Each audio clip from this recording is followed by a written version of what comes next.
जगभरचा शेतकरी हा चिंतेत आहे. शेतकऱ्यांनी पिकवलेलं जे अन्न आहे ते ज्यांच्यासाठी आपण पिकवतो, जे शहरामधले लोक आहेत किंवा आपले जवान आहेत, सगळ्यांच्यासाठी अन्न आपण पिकवतो. शेतकरी हे अन्न खाणारा व्यक्ती सुद्धा चिंतेत आहे. कारण जगामधले मोठे मोठे लोक असं सांगतायत की अन्नाचा तुटवडा नक्की होणार. आणि मग नक्की अन्नाचा तुटवडा पाहिलेले फार आता ह्या मंत्रामध्ये कमी असतील. पण अन्नाचा तुटवडा म्हणजे काय ते मी पाहिलेलं आहे माझ्यावर आहे तिकडे. म्हणजे मुंबईच्या गोदीमध्ये बोट लागल्याशिवाय आतमध्ये अन्न मिळण्याची शाश्वती नव्हती. आणि भाद्रपद महिना कोकणामध्ये म्हणजे अतिशय कठीण. पानं बिनं फांद्या मुळ्या काहीतरी खाऊन जगायला लागायचं. तर अन्न नसायचं. आणि अन्न आमच्या पिढीच्याही अगोदरचे लक्षावधी माणसं तडफडून गेली. भारतासारख्या देशामध्ये लक्षावधी माणसं तडफडून गेली. आणि चर्चेत येणारा माल ते नाहीतरी असेच आहेत सगळे, जाऊ द्या मरू द्या असं. आणि इथे जे तयार होणार अन्न होतं ते त्यांनी इंग्लंडमधल्या लोकांना देण्यासाठी घेऊन गेले. मंडळी असं आहे की मी हे सगळ्या जगातल्या लोकांशी संपर्कात आल्यानंतर असं लक्षात येत आहे की शेतकऱ्यांच्या पुढचा एक फार महत्वाचा गहन प्रश्न असा आहे की आज एखादा कृषी अधिकारी केव्हा होतो, काय वयाचा असताना होतो कृषी अधिकारी, सुरुवात करतो कृषी अधिकारी होण्यासाठी. MSc झाल्यावर तरी का कुठेतरी नोकऱ्या, तर मे बी अबाउट 20-25, 20-21-22-25 सुमारास कामाला वगैरे कुठे लागतो. इंजिनियर तसाच. डॉक्टरला थोडासा वेळ लागतो, मे बी 26, 27, 28 वर्ष त्या वयामध्ये केव्हा तरी डॉक्टर कामाला लागतो. पण शेतकरी जेव्हा सुरुवात करतो त्याचं ॲव्हरेज वय जगाचं हे 60 आहे. 60 म्हातारा झाल्यानंतरच आता एखादी व्यक्ती शेतीकडे जाते. किती धोकादायक आहे. जे खाणारे आहेत कसं काय त्यांना अन्न मिळणार आहे इथून पुढे. आता आपण पाहतोय तिथे कुठेही कोणत्याही दुकानामध्ये जाणे फार छान छोटंसं सुपर मार्केट तुमच्या बुलढाण्यातलं पाहिलं. काय नाव होतं ते दुकान, अमित बरबडे म्हणून त्यांचे ते दुकान पाहिलं. काय छान. मी आतमध्ये गेला, मला वाटलं की अमेरिकेत आलं काय. सगळ्या किती निदान 50-100 प्रकारची बिस्किट. आमच्या लहानपणी एक पार्लेजी आणि पार्लेजी जी ए नव्हता आणि काही दुसरं कोणी नव्हतं, पार्लेजीच होता. तर इतकी अन्नाची सुकाळ आता आलेला आहे. पण हा सुकाळ फार काळ टिकेलच याची शाश्वती नाही असं जगातले खूप मोठे मोठे लोक सांगतायत. आणि त्याचा एक आणखी आपल्याला पटण्यासाठी म्हणून सांगतो की आपण नुकताच कोविड पाहिला. कोविड असा काही आजार येईल की ज्याच्यामुळे आपण सगळेजण लपून जाऊ एकदम स्वतःच्या घरामध्ये, आतमध्ये बंद करून घेऊ स्वतःला. असं कधी वाटलं होतं? 10 वर्ष अगोदर नव्हतं वाटलं. पण आपण भोगलं नव्हतं आता गेल्या 2-4 वर्षापूर्वी. हे जितकं सहज होऊ शकलं तितकं सहज अन्नाचा तुटवडा होणार हे मलाही आता पटलेलं आहे. कारण मी खूप जगभर फिरतो आणि जगातल्या फिरणाऱ्या लोकांशी, माझ्यापेक्षा 10 पटीने फिरणाऱ्या चर्चा करणाऱ्या लोकांशी मी संवादामध्ये आहे. तेव्हा अन्नाचा तुटवडा नक्की होणार. अन्नाचा तुटवडा जर झाला तर अन्नाला किंमत येईल की नाही? प्रचंड किंमत येणार आहे. अन्न निर्मितीला प्रचंड किंमत येणार आहे. सोन्याच्या भावाने अन्न विकलं जाणार आहे असं काही लोक म्हणतात. आणि त्यामुळे अन्न निर्माण करणारा हा जगातला सगळ्यात श्रीमंत होणार असं खूप मोठे मोठे लोक सांगतात. आणि अन्न निर्माण करणारा हा जगातला सगळ्यात श्रीमंत होणार. पण ते केव्हा हा महत्वाचा प्रश्न आहे. ज्या पद्धतीने आपण आज शेती करत आलो, म्हणजे इथे बसलेले आहेत खूपच अनुभवी दोघ जण, आणखी नाही असतील इथे. परंतु एक 30-40 वर्षापूर्वी इथली जमीन आणि तिची उपजाऊपणा किंवा उपलब्ध असलेलं पाणी हे जितकं जास्त होतं, चांगलं होतं, तितकं आज नाही आहे. आणि 30 वर्ष म्हणजे काय, इथून आपण त्या गेट पर्यंत जाईपर्यंत 30 वर्ष जातील. इतका काळ फार धावतोय जोरात. ते इतक्या फास्ट, इतक्या जोरात आपण हे बरंच गमावून बसलोय. आणखीन पुढच्या 10 वर्षात हे आणखीन जास्त, कारण गमावून बसण्याचा स्पीड, वेग हा खूप जास्त वाढलाय. आणि काय गमावतोय आपण, तर या सगळ्या विश्वाची किंवा ही जी आपली पृथ्वी आहे, या पृथ्वीवरचे सगळे चराचर आहे, वनस्पती असू दे, सूक्ष्म जंतू असू दे, पक्षी असू दे, आपण माणसं असू दे, आपली सुरुवात ही मातीपासून होते, मातीमधून होते. ही जी माती, म्हणून तिला म्हणायचं भूमाता. ही भूमाता जी आहे ही अत्यंत कष्टी आहे, अत्यंत दुःखी आहे, खूप अशक्त आहे. आणि आपण अशक्त भूमातेमध्ये अन्न निर्मितीचा प्रयत्न जेव्हा करतो बळजबरीने, त्यावेळेला त्या भूमातेवर अत्यंत अत्याचार करतो. आपल्याला हे तातडीने थांबवायला पाहिजे. हा विषय आपल्याला तातडीने समजून घेतला पाहिजे. आणि त्याला खूप उशीर झालाय. आता आपण उशीर बिलकुल घालवायला नको. आणि नांगरणी हा भूमातेवरचा सगळ्यात मोठा अत्याचार करणारा विषय आहे. आपले प्रतापदादा तेच सांगतात, बरोबर ना? हे आमचे दोघांचे कॉमन मित्र आहेत प्रतापदादा. तो प्रतापदादा चिपळूणकर जे सांगतात. आणि मी 70 साली ग्रॅज्युएट झालो, म्हणजे 66 साली पहिल्या BSc ला गेलो तर शेतीचा. तुम्ही केव्हा BSc झाला? 2011 साली हे BSc झालंय. अनिल जो माझा सहकारी तो 2014 साली BSc झाला. आणि आम्ही सगळेजण, मी आम्हाला हे शिकवत होते की उभ्या आडव्या नांगराच्या पाळ्या घाला. तुम्ही तेच शिकलं, हे तेच शिकलं, सगळे ते शिकले. उभ्या आडव्या नांगराच्या पाळ्या घाला म्हणजे बघा, जे नवीन विज्ञान आहे किंवा सिद्ध विज्ञान आहे, म्हणजे तिथे हे तुम्ही आणखीन एक फार मोठे शेतकरी शास्त्रज्ञ आहेत विठ्ठलराव वैद्य, आणि हे तर 19 पासूनचे आहेत, तुमच्याच भागातले, तुमचीच पिकं. आणि आता ते शून्य मशागत शेती तंत्र वापरतात. त्याच्या अगोदर त्यांच्यावर आलेली परिस्थिती अशी होती की ह्या जगामध्ये राहायचं की नाही, इतक्या परिस्थितीमधून ते भर एकदम 2-3 वर्षामध्ये त्यांची सगळी कर्ज बिर्ज गेली. आता ते अतिशय आनंदी आणि सुखी आहेत. आणि असे काल आम्हाला 2 दिवसामध्ये जिकडे तिकडे शेतकरी भेटले की नांगर आम्ही सोडला आणि आम्ही सुखी झालो. आणि जे प्रतापराव चिपळूणकर जे आहेत आपले मित्र, मी त्यांना महाराष्ट्रातल्या शेतकऱ्यांचा ज्ञानेश्वर असं म्हणतो. त्यांनी सगळं विज्ञान, शेकडो ग्रंथ, आता ते सगळे ग्रंथ परदेशामध्ये प्रसिद्ध झालेले, इथले सुद्धा त्यांनी खूप पाहिले. पण सॉइल मायक्रोबायोलॉजी, सॉइल सायन्स याच्यात एक शेकडो ग्रंथांचा अभ्यास केला, खूप प्रत्यक्ष शेतामध्ये वापरलं. आणि त्याचं मराठीमध्ये त्यांनी सारांश लिहून काढलेले आहे. त्याचं एवढंसं छोटंसं सगळ्यात छान पुस्तक जे आहे त्याचं नाव आहे जमिनीची सुपीकता. बरोबर आहे? जमिनीची सुपीकता. जरूर हे पुस्तक तुम्हाला कुठे सकाळने प्रकाशित केलेलं आहे, सकाळ ॲग्रोवांनी. जमिनीची सुपीकता फार छान पुस्तक आहे. तर हे नक्की तुम्ही बघा, वाचा आणि त्याचा अभ्यास करा. ते तुमच्या शेतामध्ये अवलंबा.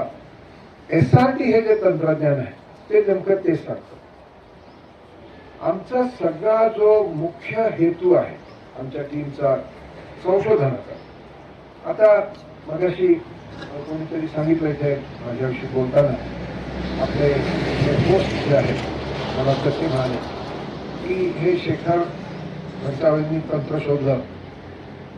मला अगदी खात्री आहे की हे तंत्र शोधण्याची माझी लायकी नाही. अतिशय आम्ही सगळेजण फार यत्किंचित लोक आहोत.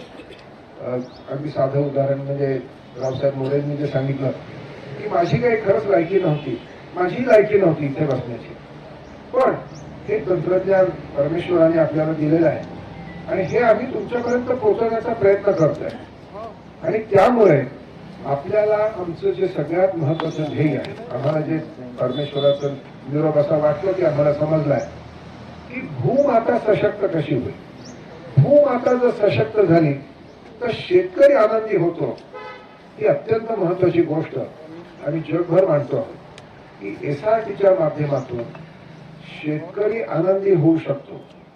आणि ज्याला हे कळतंय, छोटी गोष्ट वाटते काय शेतकऱ्यांनी आनंद, पण शेतकरी आनंदी होऊ शकणं, त्याच्यात चिंता कमी होणं, त्याला पुरेसे अर्थार्जन पुरेसे पैसे मिळणं त्याच्या मेहनत आणि तो मेहनत जी करतो, तो जे काम करतो त्याचा त्याला आनंद वाटतो, त्याचं टेन्शन कमी होणं, त्याचं सगळ्या कुटुंबाचं भलं होणं, म्हणजे मुलांचं शिक्षण, पत्नीला पुढे सणावाराला काही साजरे करता येणं, या सगळ्या गोष्टी त्याला सोयीस्करपणे सहजपणे उपलब्ध होणं, ह्याच्यामुळे त्याचं टेन्शन कमी होणं, तो सुखी होणं, तो आनंदी होणं, या गोष्टी ज्या आहेत या SRT मुळे होताना दिसत आहे.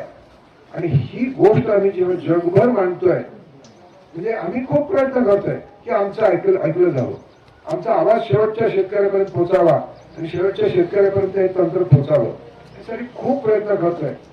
2011 साली जेव्हा पहिलं शेत तिथे जन्माला आलं सगोड्या बागेमध्ये, ते भाताचं होतं, कारण आमच्याकडे भात हे मुख्य पीक आहे. आणि 98 सालापासून मी प्रयत्न करत होतो की काहीतरी करून माझे नांगरणी, चिखलणी आणि लावणी, आमच्याकडे तुम्हाला भाताची लावणी किती जणांना माहिती नाही, पण फार कष्टाचं काम असतं. चिखलामध्ये 10-10, 15-15 दिवस उभं राहून काम करायला लागतं, पाय सगळे सोडून जातात आणि वापरून काम करावं लागतं. ते संपली लावणी की आम्ही सगळेजण आजारीच पडायचो. तर इतकं भयंकर ते काम कष्टाचं, हे कसं माझं टळेल ह्याच्यासाठी मी सतत तोच विचार करत होतो.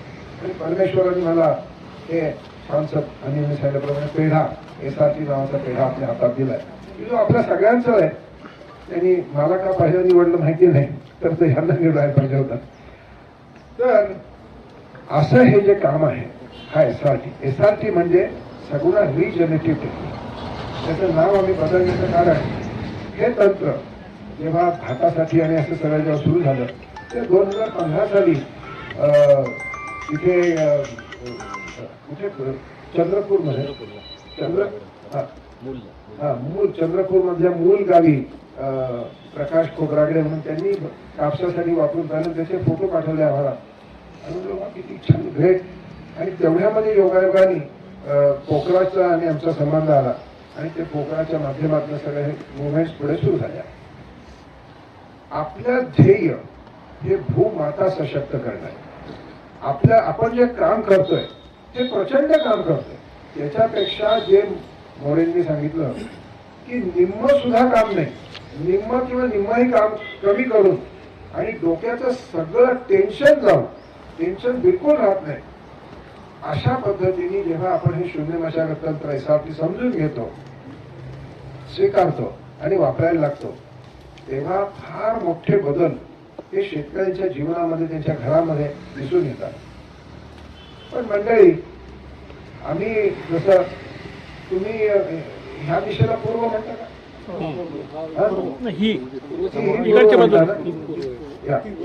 आम्ही जर सांगायला सुरुवात केली की ही पश्चिमच आहे, आम्ही जर सांगायला हीच पश्चिम आहे, म्हणजे असं काय हीच पश्चिम आहे असं जर आम्ही सांगायला सुरुवात, तुम्ही काय कराल? आम्हाला वेड्यात काढाल. काही लोक वेड्यात पकडली, नाही तरी सुद्धा आम्ही हीच पश्चिम आहे. मग काही लोक येतील आम्हाला म्हणून बाहेर काढतील, धक्के मारतील, कोणी जास्त रट्टे देतील. जगामध्ये हेच घडलं. जेव्हा क्रांतिकारी विचार जेव्हा सांगितला जातो आणि तो स्वीकारला जातो, तेव्हा तो सांगणाऱ्याला आणि स्वीकारण्याला सगळ्यातच वेड्यात काढलं जातं. हा एक त्रास त्याच्यामध्ये आहे, एवढं लक्षात ठेवा. पण तो तेवढा त्रास जेवढा 2011 किंवा 12-13 साली आम्ही प्रथम सुरुवात केली, आता तसा त्रास नाही. प्रतापराव चिपळूणकरांनी जेव्हा त्रास काढला तेवढा त्रास मी नाही काढला. पण मी अगदी आम्ही कोल्हापूरमध्ये जेव्हा सांगायला गेलो तेव्हा समोर बसलेल्या लोकांमध्ये 3-4 लोक असे मोठे विपाळ आले आमच्या अंगावर. आम्हाला वाटलं आता काही खरं नाही आमचं, आम्ही आमच्या घरामध्ये. पण एक वारकरी समाजातले होते, ते अगदी हे लोक असे जवळ आले. आता म्हणलं चला आता काय आपलं कठीण आहे. तर ते वारकरी उभे राहिले आणि त्यांनी त्यांना थांबा म्हणाय. तुम्ही म्हणे यांना काय डिझेलला पैसे दिलेत का इथे यायचे? त्यांच्याकडनं काही ते काय विकत घ्या म्हणतायत का? आम्ही आम्हाला काहीच नको आहे. अशा तेव्हा ते थांबले आणि मग नामहरण ते हॉल सोडून निघून गेले. तेव्हा अशी परिस्थिती येऊ शकते, आता तशी येत नाही. म्हणजे आता बघा की इथे या एवढ्या मोठ्या कार्यक्रमामध्ये आणि सांगितल्याप्रमाणे शेतकऱ्यांना महत्वाचं स्थान दिलं जातं. तुम्हाला महत्वाचं स्थान दिलं गेलेलं आहे आणि ही त्यांची पण इच्छा, कारण ही शेतकऱ्यांचीच मुलं आहेत. ही सगळी जे अधिकारी मंडळी आहेत, आपले मंत्री महोदय, सगळे लोक हे शेतकऱ्यांच्या समाजामधूनच आलेली मंडळी आहेत. तेव्हा त्यांना निश्चित असं वाटतं की आपल्या समाजातल्या लोकांचं भलं व्हावं, चांगलं व्हावं. फक्त ते कसं होऊ शकेल याच्यासाठी आपल्याकडे साधा सोपा पर्याय उपलब्ध नव्हता. SRT हा तसा साधा सोपा पर्याय आहे. बरं, मग आता हे सगळेजण एवढं म्हणतात SRT खूप शेतकरी सांगतात. महाराष्ट्रामध्ये किमान 10,000 शेतकरी, बुलढाण्यामध्ये काही फार चांगले शेतकरी आहेत. इथे हा हरिभाऊ येवले म्हणजे SRTचे शेतकरी आहेत ना. हा सगळ्यात महत्वाचं म्हणजे इथले आपले आयोजक आहेत, आमचे जे होस्ट आहेत, असे सगळे जे शेतकरी हे सगळेजण सांगतात अरे SRT घ्या, फार चांगली वस्तू आहे काहीतरी. हे जेव्हा आम्ही सगळे सांगतोय तेव्हा मग तुम्ही सुरुवात कशी करायची? साधी सोपी गोष्ट आहे. आता सगळं तंत्रज्ञान हे काय मी इथे मांडून दाखवू शकत नाही. बरं, माझी आणि ह्यांची SRT तंत्र स्वीकारताना भेट झाली होती का? विठ्ठलराव वैद्य 1 नंबर शेतकरी आहेत. आज त्यांच्या पाठीमागे 3,000 शेतकरी तुमच्या सगळ्या परिसरामधले आहेत. 3,000 पेक्षा जास्त शेतकरी SRTचा अवलंब त्यांच्या पाठीमागे करायला लागले. माझी आणि ह्यांचीच भेट झाली नव्हती तर त्या 3,000 शेतकरी इतकं ते तंत्र सोपं असू शकतं की तुम्ही नुसतं युट्यूबवर पाहिलं. आता तर तुमच्याकडे यांचं त्यांचं शेत बघायला आहे की जी शेतं बघून तुम्ही हे तंत्र स्वीकारू शकता. पण त्याहीपेक्षा आणखी एक महत्वाची गोष्ट आमच्या अनिल भाऊनी आणलेली आहे. इथे 2 स्टँडी लावले, त्यांनी मुद्दामून पाहिले. तो एक फार कोपऱ्यामध्ये गेलाय, परंतु एक नंबर आहे, टेलिफोन नंबर आहे. तो अनिलने आता लगेच सांगावा नंबर, आणि तो नंबर तुम्ही लिहून घ्या.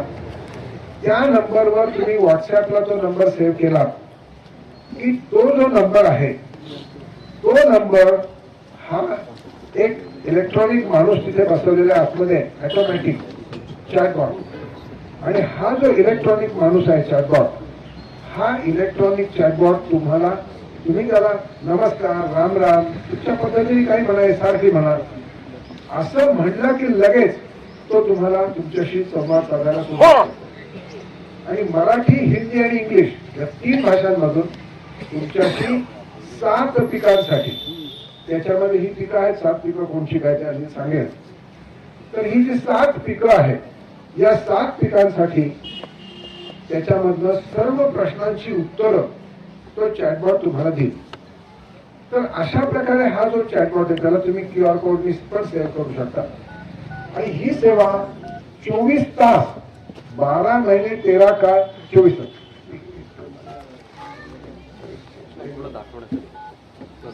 तर असा हा चॅटबॉट आहे. आणखीन हा तुम्हाला नंतर स्कॅन पण करता येईल, इथे आहे तिथे आहे. तर 7 पिकांसाठी 3 भाषांमधून 24 तास आणि कोणताही खर्च न करता तुमच्या सर्व पिकांत. ह्याच्यामध्ये आमचं ध्येय काय आहे की तुम्ही जर आनंदी झाला तर आम्हालाही आनंद मिळेल. आम्हाला सुद्धा आनंदच मिळवायचा. आनंद पैसे घेऊन कोणी मिळवू शकतो किंवा काही नवीन शर्ट घेऊन. आज मला आनंद झाला कारण मी इथे आलो आणि हे मी वापरलं म्हणून मला आनंद झाला. मी आता हे सोडणार नाही, हे तुमच्याकडनं मिळालेली. तर अशा प्रकारे आनंद मिळवणं, शेतकरी आनंदी झाला पाहिजे, हे आमचं ध्येय आहे. जगामध्ये सगळ्यांचं ध्येय तेच आहे की शेतकरी आनंदी झाला पाहिजे, तो चिंतामुक्त झाला पाहिजे.